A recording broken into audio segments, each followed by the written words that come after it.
Hello and welcome to the Out of the Lab podcast, where we discuss the operational challenges in cell and gene therapy.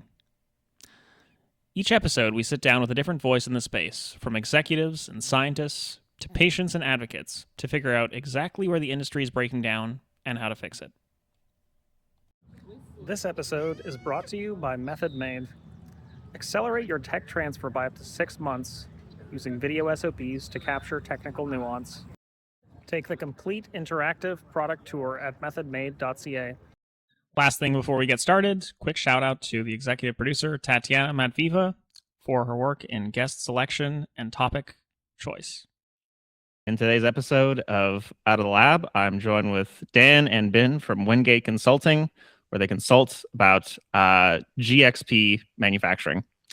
In today's discussion, we're going to be talking about two key areas, dietary supplements and drug development, GMP manufacturing, the sort of commonalities and differences. Now, to sort of kick off the conversation, I'd love to discuss some of the key commonalities and differences about manufacturing supplements when they're manufactured both domestically in the US and abroad. Yeah, that's a great question, Nico. I appreciate you having us on, and it's great that we can join you and your audience today and have this great discussion about GMP and kind of just touch a little bit on the supplement side, because over the last handful of years, the GMP landscape of supplements has been kind of the Wild West. And now recently, FDA, since the Food Safety Modernization Act really came into effect a handful of years ago, it kind of changed all that. It started aligning supplements more, as from a regulatory standpoint, more with drugs requiring certain GMP elements that are pretty typical of the drug industry and cell and gene space, industries, to supplements. So almost requiring a pharmaceutical grade manufacturing for supplements. Now, technically, supplements are still treated as foods, but the GMP aspects, I think, mirror each other. So I think it's worth discussing, and I'm glad we could. I think specifically to answer your question about domestic supplements versus imported, I spent my entire career at FDA, 17 plus years on the import side, as well as monitoring domestic firms who either repackaged or reprocessed or did something with dietary supplements. So during my experience, I found that most people, and most importers, or most businesses don't really understand the requirements set forth in 21 CFR Part 111, which covered dietary supplements specifically, and more to the point is, a domestic firm manufacturing supplements here needs to follow those. But up until FSMA, Food Safety Modernization Act, like I mentioned, any importer who brought in dietary supplements could just bring them in, and as long as they verified according to Part 111 that foreign supplier was manufacturing them according to those standards, they'd be okay. But FSMA changed it and said, you not only need to verify that those supplements are done according to that, but you need to do other certain safety checks, right, called the Foreign Supplier Verification Program. You need to, as the importer, verify that your foreign suppliers are following Part 111 and producing those supplements according to good manufacturing practices. So the FDA basically, from what I understand, right, approves drugs, right, under GMP provisions. And since the volume, I imagine the volume of foods imported into the U.S. vastly exceeds the volume of drugs imported into the U.S., FDA couldn't possibly impose that same kind of restriction, or I shouldn't say restriction, that same kind of standard onto food companies, because there's not enough manpower in the FDA in order to do that. So FDA said, you know what, we're going to have the importer verify the GMP of the foreign manufacturer. So that's really what's happening with supplements, and how it's a little bit different than either domestic supplements or drugs for that matter. Okay. And I'm curious, are there comparable or different standards for those manufactured domestically, or is there, or yeah, how does that work? It's a funny and it's an interesting misconception. A lot of, I think, foreign suppliers don't realize that they are held to the same standard as U.S. firms for the most part. And maybe Binh can correct me a little bit on that. But for the most part, any dietary supplement that is either produced domestically or imported into the U.S. to be sold domestically needs to follow 21 CFR Part 111 and those standards. FDA occasionally conducts exams on site at foreign manufacturers of dietary supplements, but like I said, more often than not, they're relying on the importer, not even relying, requiring the importer to conduct those safety checks and verify, hence the name foreign supplier verification, verify that those foreign suppliers are producing those supplements according to 111. Now, and there's certain restrictions that FDA can place on those importers or on the foreign suppliers for that matter, that restrict trade and restrict entry, I shouldn't say restrict trade, restrict entry into the US for certain supplements that are imported that don't have those GMP verifications in place. So that's how FDA's enforcement works when it comes to dietary supplements. But no, for the most part, it's pretty much the same. If it's domestically manufactured or if it's foreign manufactured, it still needs to follow those same provisions under 111. Okay. Now, two sort of next directions I'd be interested to go is maybe some of the differences between, we're talking about this regulation for supplements, 111, and there's different GMP regulations, 211, for pharmaceutical manufacturing. Be interesting to talk about some of the similarities and differences there. And since we've been talking a bit about the differences in domestic and foreign imports, if there are similar regulations for drug importing as well. Okay, so I can take on that question. So basically, there are quite a number of differences from the CGMP for dietary supplements versus drugs. As you may know, the drugs are considered high risk, so their regulations are a lot stricter. But you know, they had, as Dan had mentioned, because of the loose regulatory requirements before, the FDA had tightened the regulations on the CGMP for dietary supplements. So in comparison, I would say like dietary supplement is about 50% approximately in terms of being regulated compared to drugs. So drugs have a lot tighter requirements. FDA put certain restriction on the or requirements on the CGMP for dietary supplement, but it's not to that level of the drug standard. However, if you are putting drug ingredients inside a dietary supplements or make drug claims, that automatically puts you as a drug manufacturer. If you do so, then you know FDA would then hold that company or sponsor or whomever that trying to make that product into the U.S. market under the drug umbrella, because it is the labeling as well as the manufacturing and the ingredients of the product determine whether or not it's a drug versus a food. And just one additional point to that, Binh, I'm really glad Binh mentioned that. It reminded me that you know, a well-meaning company of producer of dietary supplements might put one word on that label or have one ingredient in that product that all of a sudden changes it into a drug. And as maybe people know or don't know, dietary supplements are not intended to diagnose, treat, cure, or mitigate any diseases. Those are drugs, right? So as soon as a claim is made or as soon as an ingredient is included that is known to do that, then the FDA is going to regulate that product as a drug. So it's important to remember that. And I think he also mentioned it's 50%. And maybe, Binh, if you wouldn't mind discussing maybe the similarities and maybe the differences. I don't know if that helped, Nico, but I think it's interesting to note that there are similarities between the GMPs for drugs, even though they're 50%, you know, there's 50% more requirements for drugs. I think there's some similarities, you know, specifically with, you know, some of the batch testing and whatnot, right? So sure, yeah, I can discuss similarity in terms of GMP violation. For example, the first one, manufacturing of dietary supplements, you can have a failure to establish or follow written quality control review procedure or quality procedure that are not implemented. Those exist in drugs as well. You need to have a quality control procedure and oversight of your quality system.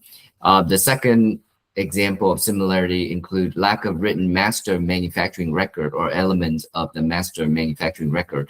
So now the FDA, for drug, obviously you require to have manufacturing record. Now for dietary supplements, you also are required to have that as well. So basically the recipe, if you will, how to make that product in a way that if we do inspection, we will understand, okay, how are the formulations, ingredients are put together. So that's another example of similarity. Another example of similarity is that you gotta establish the finished product specification release criteria. So whatever you state on the label is whatever is you going to meet. And for the drug, obviously, if you're gonna take 500 milligram of Tylenol, that you need to have that. But for dietary supplement, if you put it on the label of a certain ingredient, a certain amount, that you gotta meet that specification. So those are some of the similarities. I can go on with few examples, but I'll stop there for now. And one additional thing as far as maybe differences are concerned is the primary difference being is that drugs are regulated as both being safe and effective, which means they need to actually prove efficacy. There's a difference there in that dietary supplements don't need to prove efficacy necessarily. They need to prove safety though, right? Like Binh mentioned, those checks are in place to ensure a safe product. But as long as it is safe, then it can be marketed legally. Also, there's typically with drugs, correct me if I'm wrong, Binh, pre-market approval, right? Those, or not even pre-market approval, but approval in general, that all drugs must be approved. And most of the time, dietary supplements don't necessarily receive approval necessarily. They're more just verified that they're produced safe and effectively. Right. So I just want to add on to that approval process. So yes, dietary supplement does not have a formal approval process. The drug program does have a formal approval process for like generic drugs, basically for the prescription part. But for the over-the-counter drugs, you don't formally go through an approval process, but they still have to be manufactured under the same CGMP requirement as prescription products. Okay, so safe, yeah, they both have to be safe, but drugs actually have to prove that their efficacy, that they actually solve the problem that's being claimed. So maybe this would be a good time to sort of change directions toward these the key differences. So the key differences is that I can mention a lot, but for example, the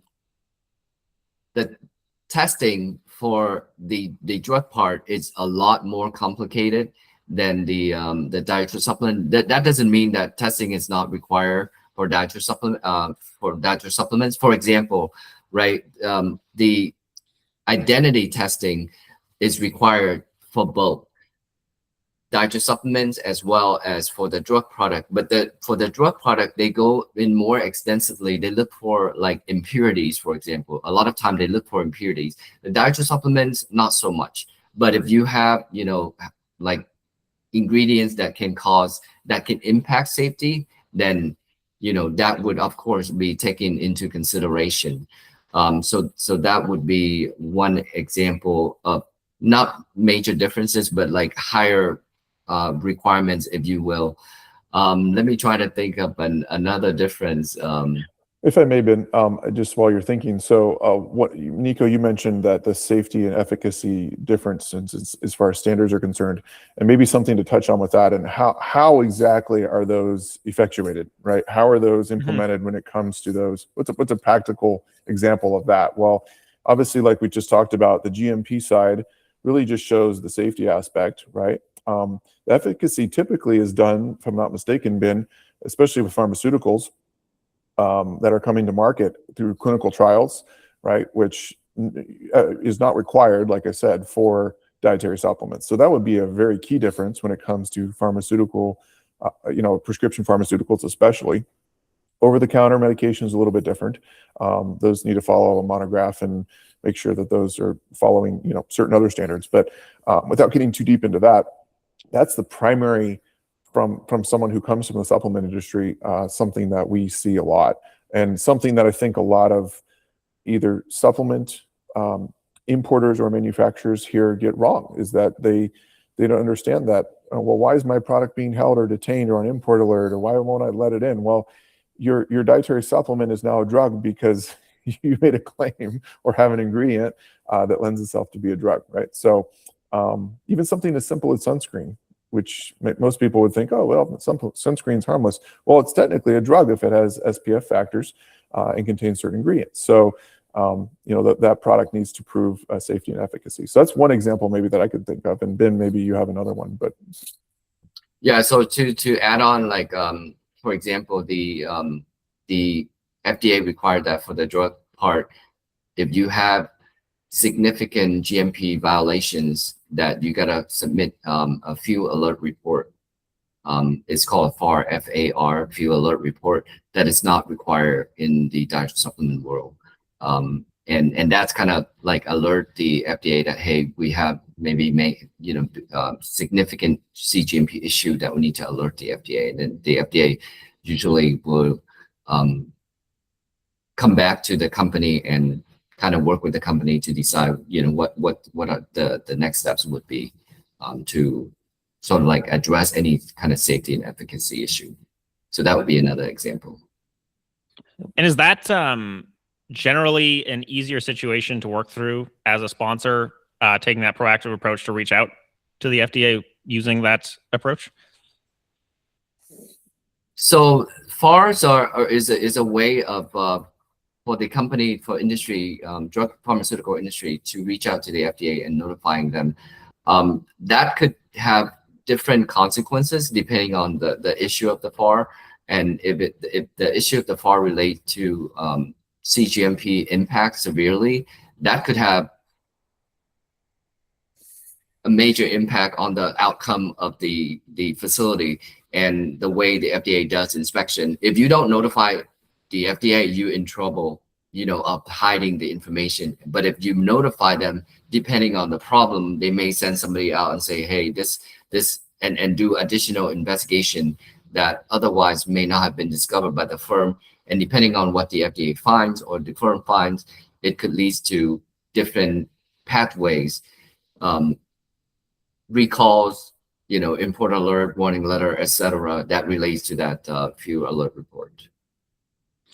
So something that just comes to mind, hearing about these stories like SPF, and it sounds like there may be examples where companies that are creating products may not even really understand that they do have drugs inside their end product, and it's clear the impact of that when you have a supplement and you accidentally have introduced a drug into it. Another thing I'm curious about is within drugs, if it ever happens that another drug that is not the one that you intended is included in that same way.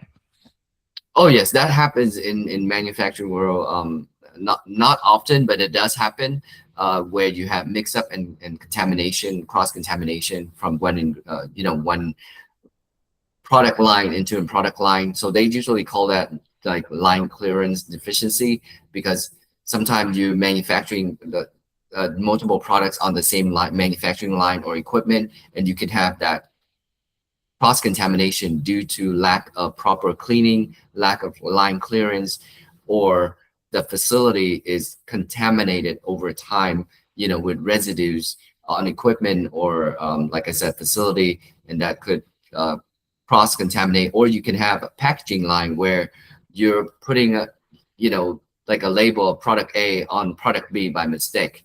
And so you get that kind of mix up as well. And the same thing, if I may add, the same thing occurs in food as well, right? The GMP for those are similar in the sense that, the cross-contamination issue of sometimes you'll see in a package labeling, if you read the back of a package, it says may contain. That's simply to notify consumers that, it might have been processed on the same line as nuts. Now, it's not to say that it contains nuts, and they still are held to a standard of, sanitation and cleaning that they would be, but it mirrors that in that sense from a food side and a supplement side, right? That there's maybe an unintended ingredient in that product or in that supplement that's not supposed to be there. And actually, in supplement world, that's somewhat common, I would say, is that sometimes there's an ingredient in there that shouldn't be in there, either intentionally or unintentionally. I don't know if we can get into the unintentional examples, or excuse me, intentional examples, because there's probably a few of those, and those I think carry more of a criminal statute. But I think that yes, you're right, Nico. There is a very possibility of that happening. So Dan, that sounds interesting. Maybe you could tell us a bit more about that.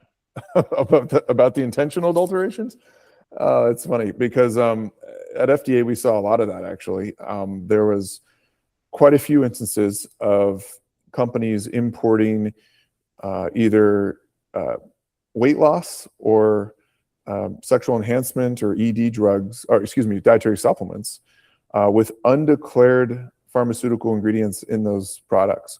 And so, the consumer would consume the product thinking that it was a natural alternative to a medication, and instead they were getting doses of medication that were uncontrolled, unverified.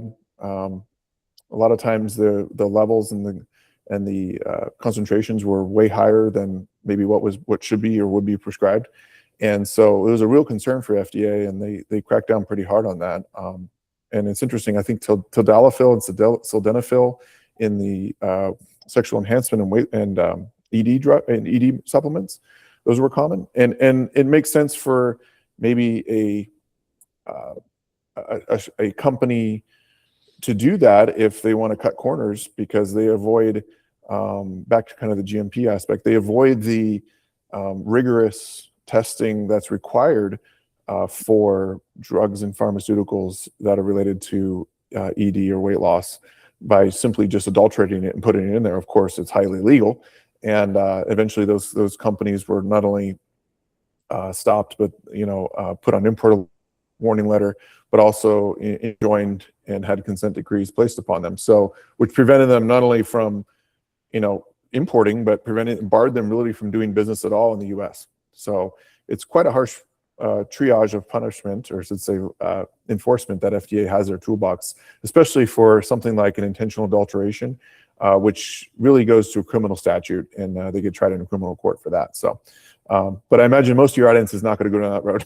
Okay, it's just good to be aware, I guess, of what is on the market sometimes, and maybe making sure that you're getting it from a good source.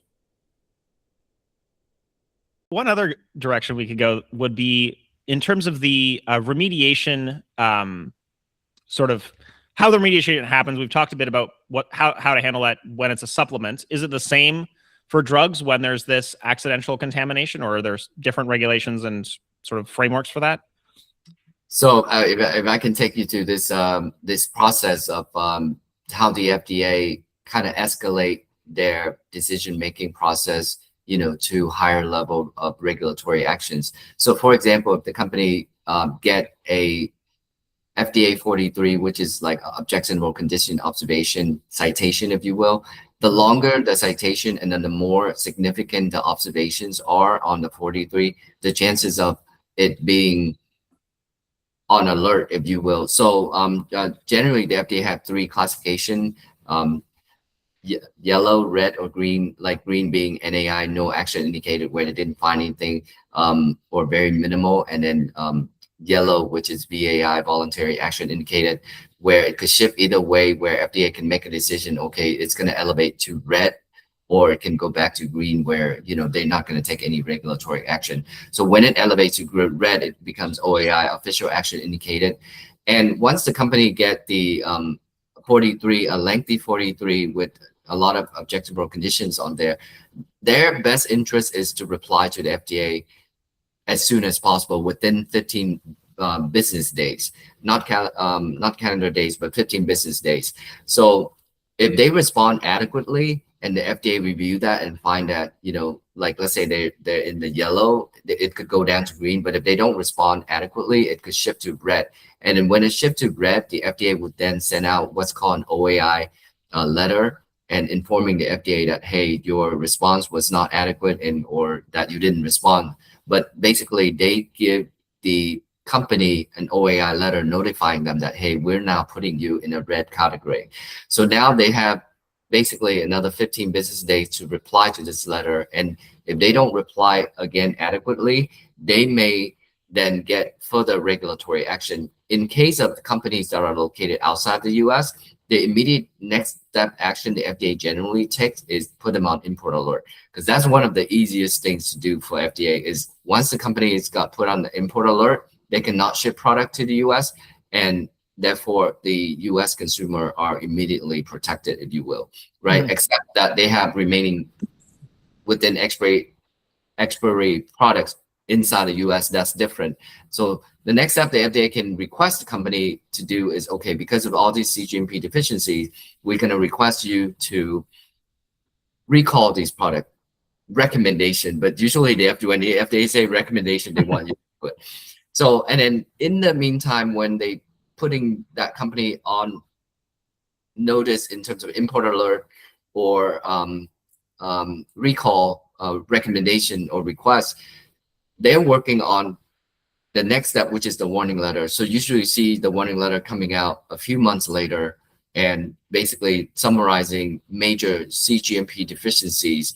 And from my experience, the remediation process, depending on who you hire and the expertise that is on that team, it could take, if that team is good and that the company is good at addressing the deficiency earlier on, the sooner they address these issues sooner and early on, the better chance that they may not get these follow-up regulatory action.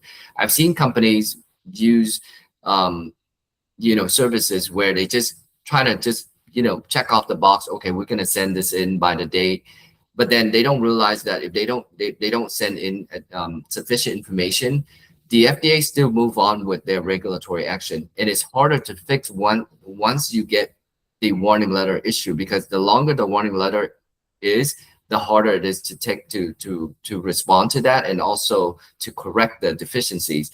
And I've seen some company take as long as 10 years to remediate. So you don't want to be in that shoe, because if you don't remove CGMP deficiencies and you are a company outside the US, or if you are a sponsor hiring a contract manufacturer outside the US and that company get put on import alert, you're out of luck. Because if you don't address the GMP issue, no matter how much you're trying to do to remove that from import alert, your product is not going to get through. And Dan can speak to that.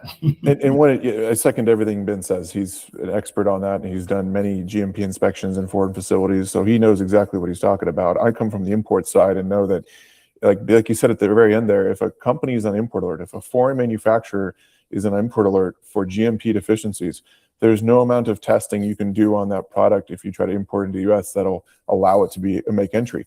Because as the old adage in FDA is, you cannot test quality into products, or you can't test quality into a product, right? And similarly, you can't test violations out of a product, right? If it's already in there, if there's underlying GMP problems, you can't test it and just say, oh no, it's good now.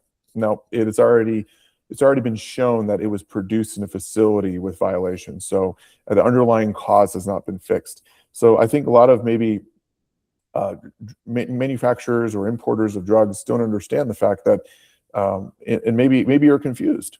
The fact that, well, I know it's an import alert, but I brought it in and I tested it. Why can't I have it? Why can't it be released? And in the only way, I spent the last 4 years of my career at FDA doing enforcement as a compliance officer, and the only way to resolve or get removed from an import alert for GMP is to resolve the underlying cause of the good manufacturing practices violations, right? Which is typically an on-site inspection conducted by FDA. So, like Ben said, if that's not addressed quickly and proactively and taken seriously right off the bat, then that could take years, depending on FDA's inspection schedule, on when they're going to come back out and to that foreign facility and doing an inspection. And obviously that's very detrimental to business for those, not only foreign manufacturers, but also those importers of those drugs. And most importantly, people here are maybe not getting access to medication that they need, right? And so I think that there's a lot to be said about making sure that there's quality into that. And like you said, there's also a cascade effect when it comes to enforcement, right? If you don't respond adequately, and sometimes a inadequate response is maybe even worse than no response at all, right? Because FDA realized we built a case based on everything that a manufacturer, an importer, or a firm provided to us. And if it was wrong, then that is showing that maybe there's even more underlying issues that aren't addressed, or maybe it's worse than we even thought. So I think it's important to make sure it's not only done quickly, like Binh said, but done properly, right? With expert help, like we've been able to have on our side. So hope that makes sense. That makes a lot of sense. Yeah. Now, one thing that's coming to mind is potential differences in timelines. So if we're talking about a domestic situation versus an international one, does the FDA respond more quickly in terms of doing these follow-up visits once a company has claimed that they have fixed the issue, if it's within the US versus internationally? Yeah, I can start there and Binh will fill in, but obviously FDA being a US government entity, right, is going to address domestic inspections at a faster pace than foreign inspections. The foreign inspection cadre at FDA is somewhat limited and dependent on manpower. And so I think that obviously if you're going to be producing something here domestically, you're going to get a faster response. Now, that also is maybe tempered upon risk assessment, right? FDA is increasingly using AI and risk assessment tools to evaluate the risk of a product, right? So something that might have a public health emergency possibility or could cause an outbreak, or maybe has a wider reach as far as a public health risk, they're going to address that regardless, whether it's domestic or foreign. But for the most part, domestic entities maybe get a faster response, but maybe that's not always the case. Like I said, it's dependent upon the situation. So Binh, do you have anything to add to that? Yeah, I would say it's case by case, and and as Dan rightfully mentioned, it's risk based, because the higher the risk of a drug product, the higher the FDA, the higher surveillance the FDA going to pay attention to that company. And to mention about like availability of drug products too, drug shortages is one of the issues of concern that the FDA does really have. And they kind of take that into consideration as well when they make the decision whether or not, how severely that they're going to go after the company, because there is the drug shortage division that is going to work in line with the Office of Compliance at FDA, where they're going to say, okay, we don't have enough drug supplies here. Can you sort of like request the company to do a batch release with a third-party consultant, being on site, because we need the products for the US consumers. And so sometimes you will see that FDA does make that kind of exception to allow, but they do require that third-party consultant being on site and watch the operation and the testing of these products before they land into the US market. Okay, so that would be, it sounds like that's under sort of rare and unique circumstances of drug shortages that would happen? Yeah, so there is a drug shortage website that the FDA continuously update on a regular basis. So usually when there is an out of compliance company, then the FDA, would check that website and say, and companies know that too. They sometimes companies use that as a leverage actually to continue to manufacture and produce products, that to get into the country. However, it is a very expensive process, because having, let's say you manufacture 24/7 and you have a lot of production line and you have a lot of testing, you can imagine sometimes you may have 100 consultants showing up just to be there 3 shifts, 7 days a week, to watch these operations. So it can get very expensive. You don't have that compliance strategy in place. But yes, they do consider drug shortages into their compliance mindset.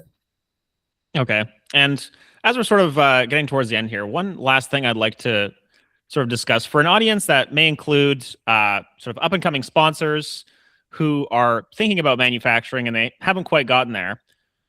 I wonder if sort of given that the FDA prioritizes these in terms of time, these inspections domestically, should these companies be considering, like when they're considering selecting manufacturers, should they consider which countries those manufacturers are located in the sense of the time that it might take if there is some sort of remediation needed? That's a very good question, and I've actually seen a lot of that lately. For example, there are CDMOs that are located outside the country versus CDMO located in the U.S. and the sponsor is using that CDMO for their application submission, whether it's a BLA, NDA, ANDA, whatever application they're trying to submit. It's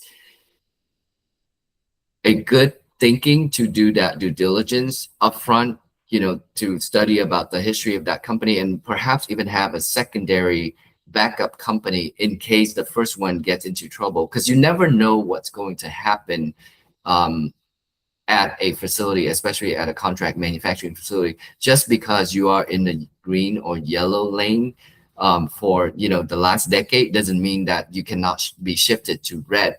And the reason why I say that is because depending on the expertise of whoever show up at the time of inspection, that can shift the outcome of that inspection. I've been to many inspections where there been NAI or VAI, for like 10 years.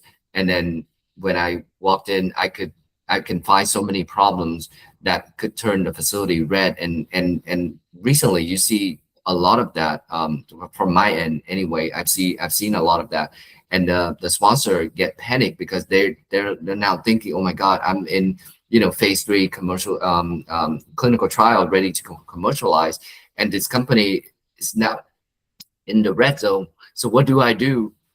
Do I wait for them to correct the deficiency, which can take years, and is it going to impact my application? And chances are, if that company, the CDMO that they're using, have CGMP issues, then chances are their application are likely to be impacted. So it's not where the company is at, it's how good the quality system of that company is, no matter where they're located. Yeah. So it sounds like the quality management system is sort of the key operating principle here. And it also sounds like having backup CDMOs is a really effective risk mitigation technique, especially as you're sort of advancing. Yes, because you can name multiple CDMO or multiple testing facility in your application, and you can say, okay, if I'm not capable of making it here, I can make it here. And the FDA can inspect both facility if it's on the application to make sure that they approve that facility for that specific application. And the sponsor can withdraw, let's say, the CDMO A and keep CDMO B if they find that A is not aligned with the CGMP requirements. Awesome. Well, it's been a super insightful conversation. So thank you so much for joining us. Thank you for having me, Nick.